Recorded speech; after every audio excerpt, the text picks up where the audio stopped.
దక్షిణామూర్తి రూపంలో, నటరాజు రూపంలో పరమేశ్వరుడు దక్షిణం వైపు చూస్తూ ఉంటాడు. ఇప్పుడు గణపతి విష్ణువును ఆ వైపు చూస్తున్నట్లు ప్రతిష్ఠించాడు. దక్షిణామూర్తి ధ్యానమూర్తిగా అచంచలంగా ఉన్నట్లు కనిపిస్తాడు. నటరాజు నిరంతరం నృత్యం చేస్తున్నట్లుగా, జగత్తును ఆనంద డోలికల్లో ఊపుతున్నట్లుగా ఉంటాడు. మహావిష్ణువు పడుకున్న రూపంలో, ఒరిగిన రూపంలో సమాధి స్థితిలో ఉన్నట్లుంటాడు. యోగ నిద్రలో ఉన్నట్లుంటాడు. దీన్ని సమాధి స్థితి అని నొక్కి చెప్పకుండా యోగ నిద్ర అని ఎందుకు చెప్పినట్లు?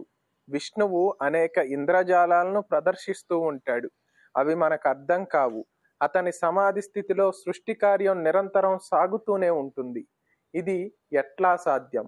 మనం కలలో ఎందరినో వ్యక్తులను సృష్టిస్తూ వినోదిస్తూ ఉంటాం. అందువల్ల ఈ ప్రపంచం అతని కల వంటిదన్నారు. నిద్రలోనే కలలు వస్తాయి. అందువల్ల సమాధిని కూడా నిద్రకాని నిద్రయని అన్నారు. మరొకటి, సమాధిలో నిటారుగా యోగి కూర్చొని ఉంటాడు. అతడు ఇక్కడ వంగి విశ్రాంతి తీసుకున్న రూపంలో సాక్షాత్కరిస్తాడు. అయితే మన నిద్రకు అతని నిద్రకు తేడాను చూపించడం కోసం అతనిది యోగ నిద్రయని అన్నారు.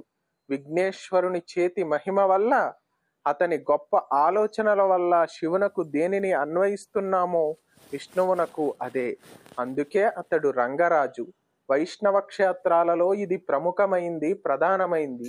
ప్రతిష్ఠ జరిగిన చోట శ్రీరంగం కొంచెం భిన్నంగా చెప్పారేమో. రంగరాజు ఉండడం వల్ల అది శ్రీరంగంగా పిలవబడలేదు. ఆ ప్రదేశం రంగం అవడం వల్ల, దానిని అతడు పరిపాలించడం వల్ల అతడు రంగరాజు అయ్యాడు. ఇక్ష్వాకుల కాలంలో అతని పేరు నారాయణుడే, లేక విష్ణువే, లేదా అనంతశాయి కావాలి. వినాయకుడు అతనికై రంగాన్ని సృష్టించాడు కనుక అతనికి రంగరాజ్ అని పేరు వచ్చింది. ఇది కావేరీ తీరంలోనే. రంగం అంటే నాటకాలు ప్రదర్శించే స్థలం. దానిని ప్రజలు చూస్తారు. రంగస్థలిలో ఆ గొప్ప నటుడు ప్రపంచమనే నాటకాన్ని నడుపుతున్నాడు. ఆ నాటకాన్ని ఎక్కడ ప్రదర్శించాలి? రంగంలోనే. నటరాజు చూపించే నృత్యం చిదంబరంలోనే. దానిని సభయని అంటారు, చిత్సభ. మామూలు జనులు దీనిని కనక సభయని పిలుస్తారు. అక్కడ సభ ఎట్లాగో ఇక్కడ రంగం అట్టిది. నా తండ్రికి ఒక సభయుండగా యోగ నిద్రలోనున్న నా మేనమామయ్యైన విష్ణువుకు సభయుండవద్దాయని వినాయకుడు భావించాడు. ఇతడు యోగ నిద్రలో ఉండే నాటకాన్ని నడుపగలడు.